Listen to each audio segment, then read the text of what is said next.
The next number we'll look at is a bank identification number. Now, banks have what is known as an 8-digit routing number.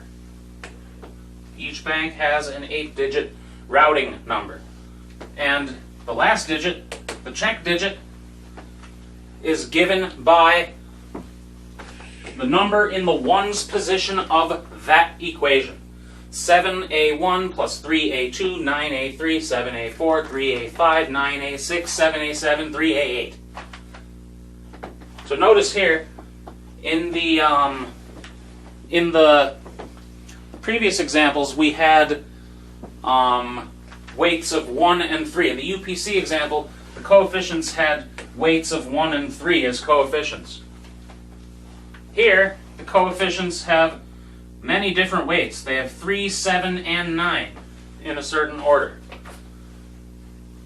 And varying the weights can frequently lead to a better identification number. A better is in terms of the amount of errors that it can detect. For example, I'll just make this observation here. The previous ones did not detect this error. So I'll just say this method detects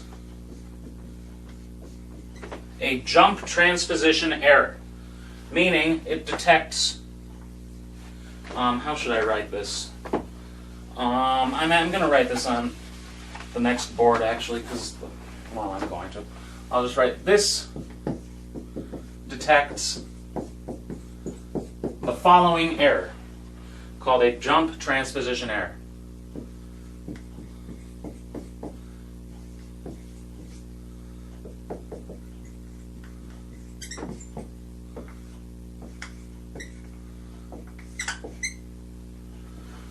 So this one, say you type in, or say the correct digits are A, B, C, but you type them backwards.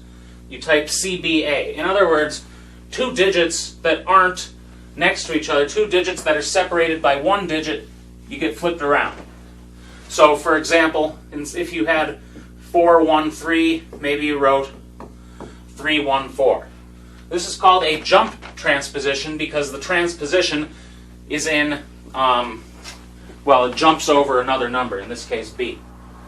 And this type of identification number will detect this kind of error.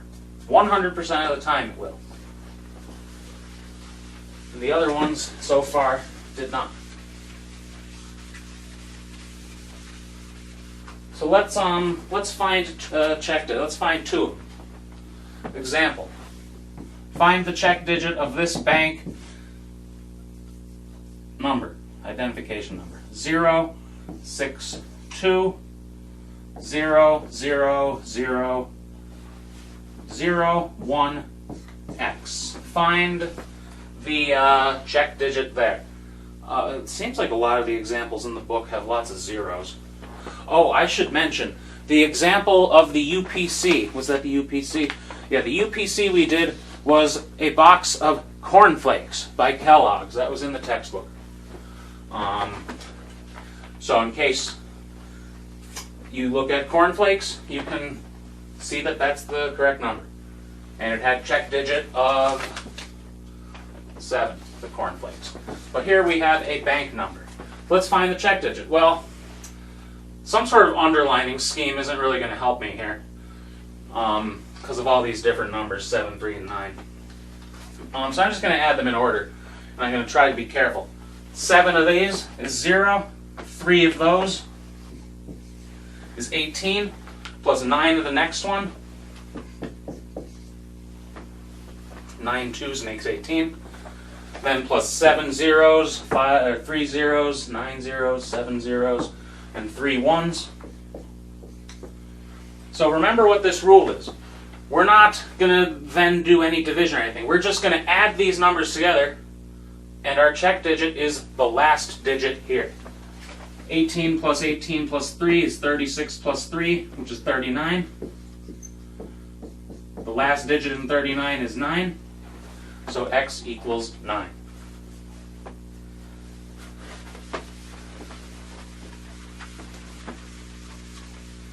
let's actually do 2 more examples of this.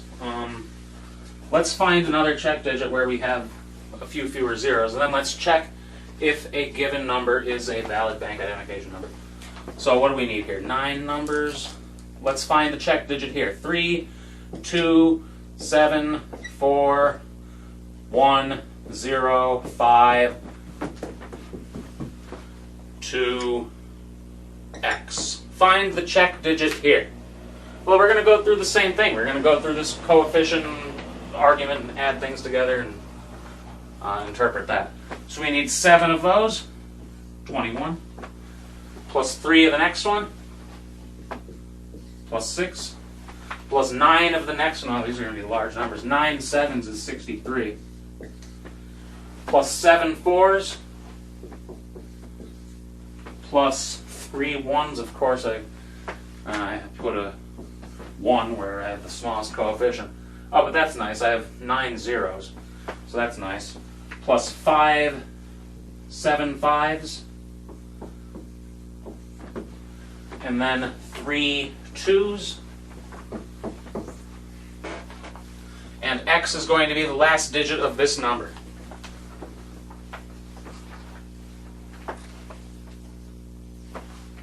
I'm going to explain a second way of getting to the last digit of this number in a moment, but first I'm going to do it normally. 21 plus 6 is 27. 27, 63 makes 90. 90 and 28, 118. 118 and 3, 121. 121, 35. 156. 156 and 6 is 162. So X equals 2. Now, for something like this, where all you need to do is look at the last digit, there's an easier way to actually do that addition. Now, you don't have to do it like this, but I'll explain it like this and see how it goes. You can ignore everything except the ones digits positions, because 21 and 1 both end in 1. So you can ignore the 20. You can ignore the 60. You can ignore the other 20. You can ignore that other 30. So let's see what happens if we just erase all of these numbers.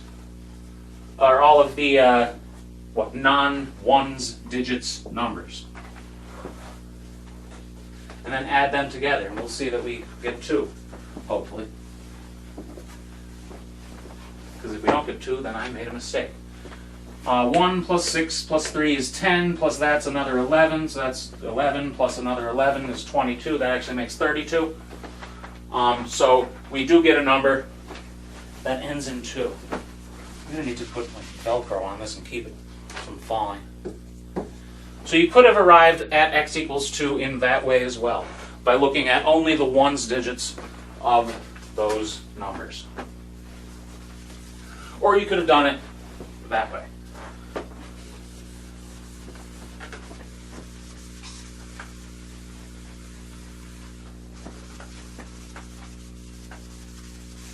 So let's check if this number I'm going to make up, check if this is a valid bank identification number. 4, 2, 7, 5, 7, 3, 6, 1, 4. Check if this is a valid bank identification number. And what we're going to do is add all these together and see if the sum with these coefficients, the weighted sum, W-E-I-G-H-T-E-D sum, let's see if that ends in 4. 7 of those is 28. 3 of those is 6. 9 of those is 63 again. 7 of those is 35. 3 of those is 21.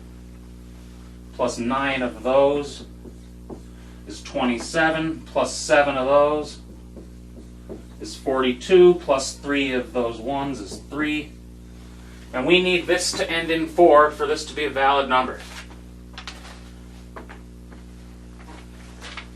I don't think it does on a quick check, but let's do the actual addition. 28 plus 6, 34.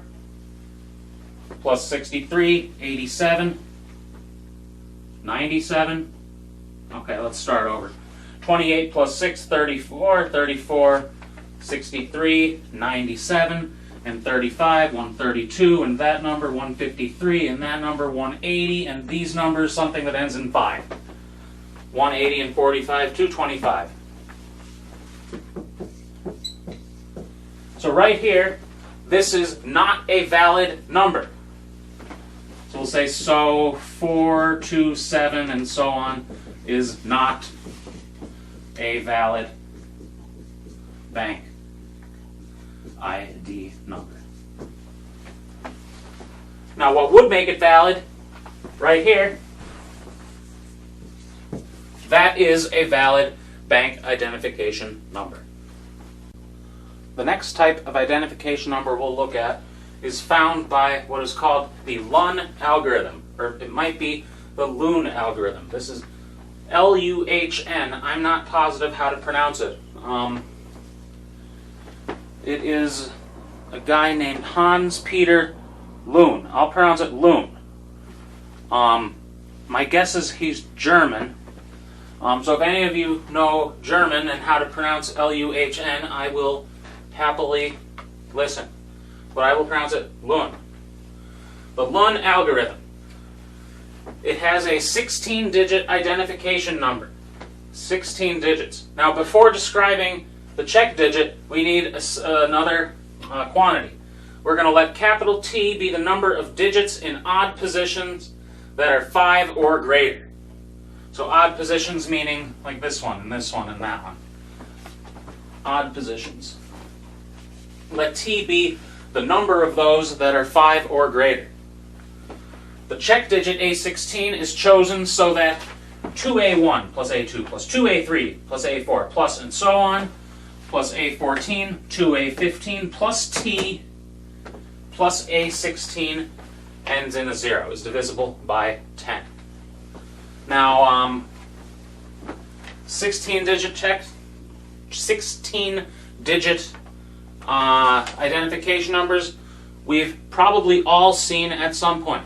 Credit cards have a 16-digit number, and I'm pretty sure all of them use this algorithm. So you can check that on your credit card number. I'm not going to write out my credit card number because I'm not. But let's use the one that was in the textbook. Find the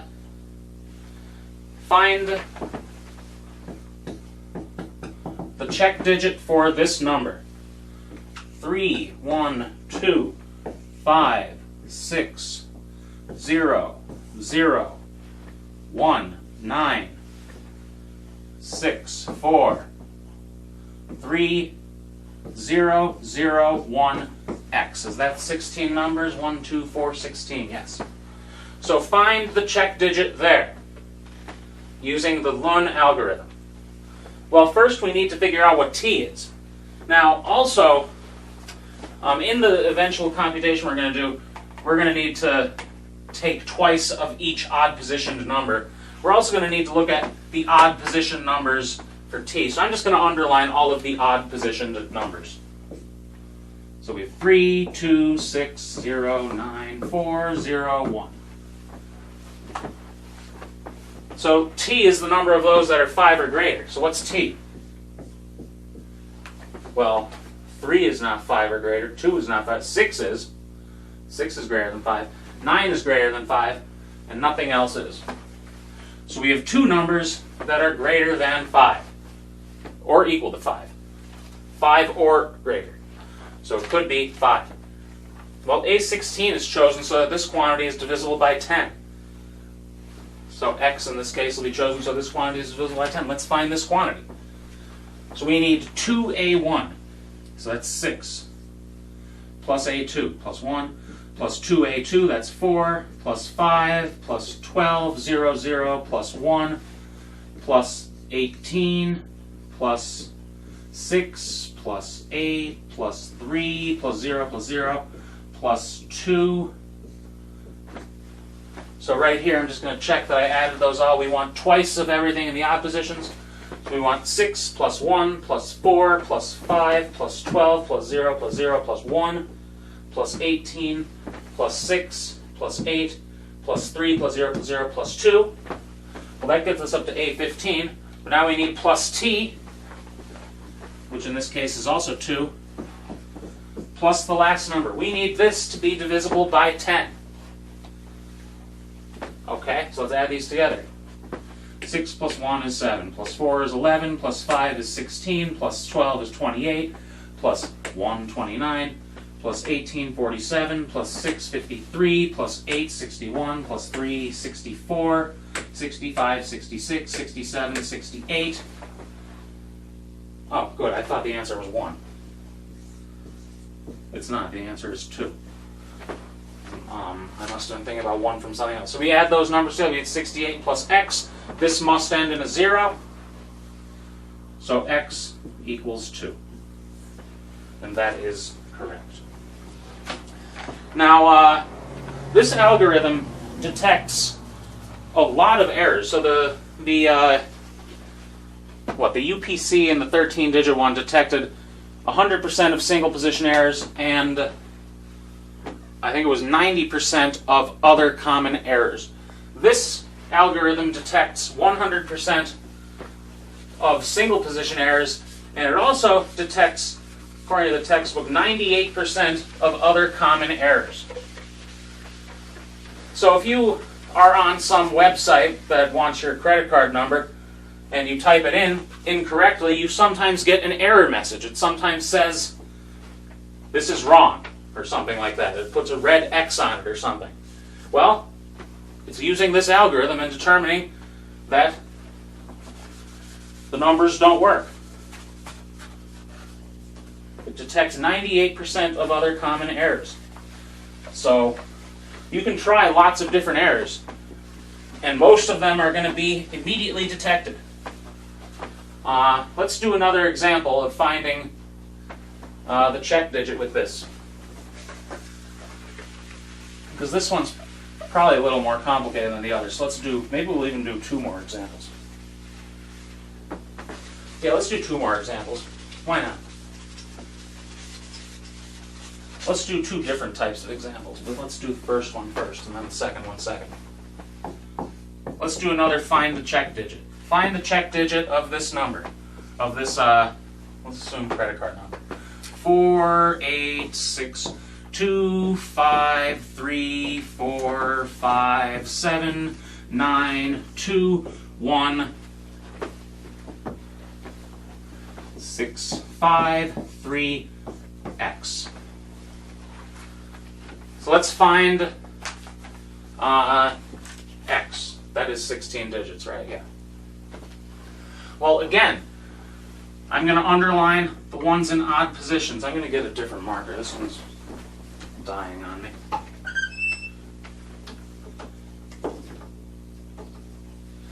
Let's see if this one is better.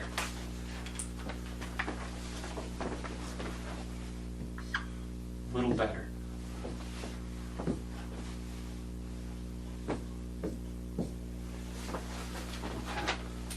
So right there, we have all of the odd positioned numbers underlined, and now we need to find t.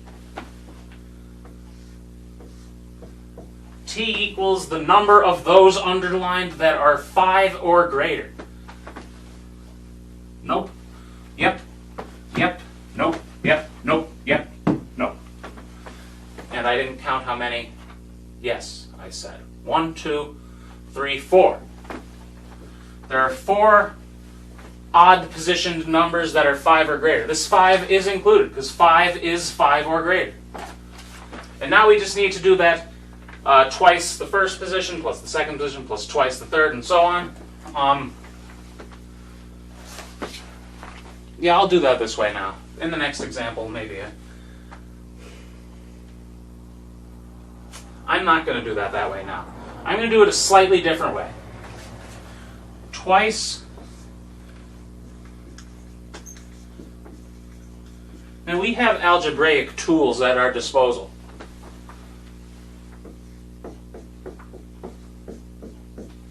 Let's just throw 2 on both of them. If you have 2 of one thing and 2 of another thing, you can take a 2 out and then just add x and y and then multiply by 2. I'm going to do that same thing here. Because that formula said 2a1 plus 2a3 plus 2a5 plus 2a7 plus 2a9 plus 2a11 plus 2a13 plus 2a15. Well, you can just write that. You can take the 2 out of all of those and say 2a1 plus a3 plus a5 plus a7 plus a9 plus a11 plus a15 plus a13 with that 2 out in front. So I'm going to write that as 2 times the sum of the underlined plus non-underlined plus t plus x must end in a 10. So I'm going to do the sum of the things underlined and then just multiply that by 2. The sum of what's underlined. 4 plus 6 is 10, plus 5 is 15, plus 4 is 19, plus 7 is 26, plus 2 is 28, plus 9 is 37. So we have 2 times 37 plus the rest of the numbers. 8 plus 2 is 10, plus 3 is 13, plus 5 is 18, plus 9 is 27, 28, and 5 makes 33. Well, okay, that gives us all our numbers, but now we need to add t, and we need to add that last x, and we want this to end in a 0. Well, 2 73s is, or 2 37s is 74. I'm just going to add those as, oh, look at that, we have 3 37s. What are the odds? Low. 34 and 30, God, I can't read numbers. 33 and 4 make 37, so we have a 37 and 2 other 37s. That's cool. We need this to end in a 0. Well, those added together gives you 111. 111 plus x, we need that to end in a 0. Well, x can't be a negative 1 because there are no negative numbers allowed for these identification numbers. But x can be 9, and that will make it end in a 0. Now, you could have, of course, done it the other way, but this, I don't know, fewer numbers to write down, so, well, whatever. Whichever way you want. Let's do another example. Let's check if a given check digit is correct.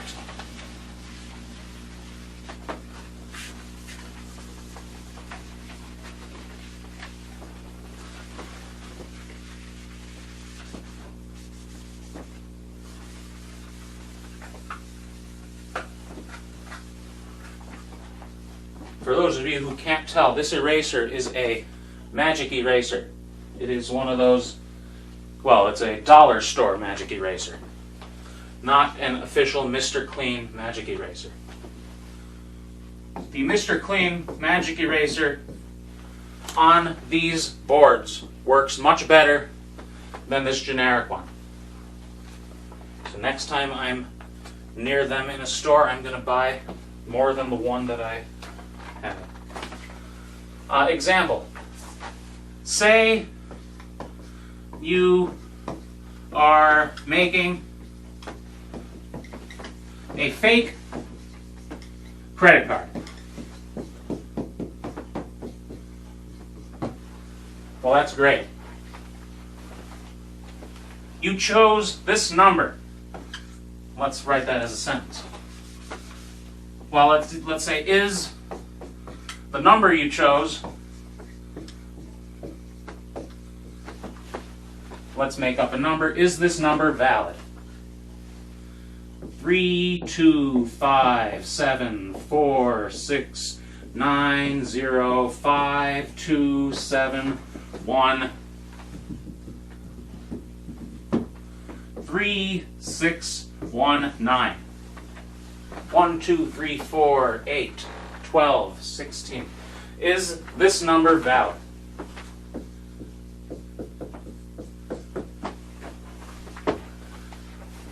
Is this number valid? Well, let's check. We're going to do the same process. I'm going to underline the numbers in odd positions. And let's first find t. T is the number of those underlined larger than or equal to 5. 1, 2, 3, 4 of them are larger than or equal to 5. Well, now we just have to do that 2 times the first plus the second, let's do that third, and so on. I'm going to do that all out in this example. And I'm going to start over here so I don't run off onto the wall. These walls were just painted last year, so I don't really want to get dry erase marker all over them. 2 of the first one is 6, plus the second is 2, plus 2 of the next one is 10, plus 7, plus 2 of the next one is 8, plus 6, plus 2 of the next one is 18, which I wrote pretty stupid over there. Plus 2 of the next one is 18, plus 0, plus 2 of the next one is 10, plus 2, plus 2 of the next one, 14, plus 1, plus 2 of the next one is 6, plus 6, plus 2 of the next one is 2. So that plus 2 brings us to t in the formula. So then we need plus t, which is 4, and then plus the last one, just to remain consistent with the formula. I could have written 2 plus 9 plus 4, but I mean, of course that's the same addition. I would have preferred to write that in doing this problem, but I'll write it like this to remain consistent with the formula. So this will be valid if this sum is divisible by 10. Well, let's add it up. 18, 33, plus 6 makes 39, plus 18, 57, plus 10, 67, 69, 83, 84, 90, 111, really? That's really incredible, the coincidences in these examples. So 111 showed up in the previous example I made up, and it showed up in this example I just made up. So I'm going to take a step back and check that I added those numbers up right. 18 plus 15, 33, plus 6, 39, plus 28 is 67, 69, 70, 84, 90, 111. So we have 111, so that number is not valid.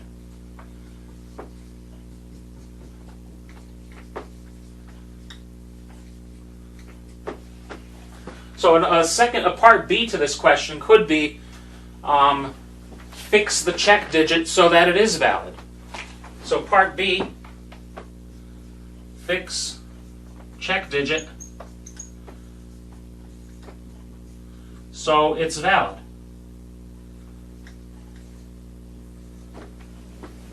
Well, how can we fix the check digit so it's valid? Well, we need this to end in a 0. We can't just add another 9 to that. Because if we add another 9, then that would turn this last digit into an 18. And we can't have that. But what we can do is go backwards and make this sum 110.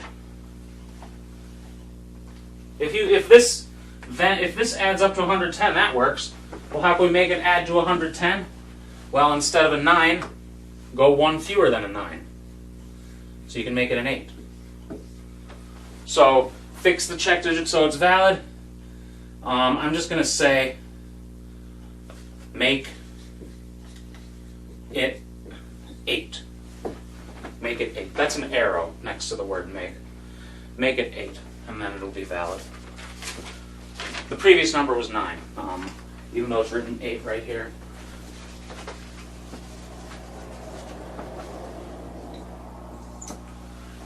That is an invalid number, but if that last digit were an 8, it would be valid.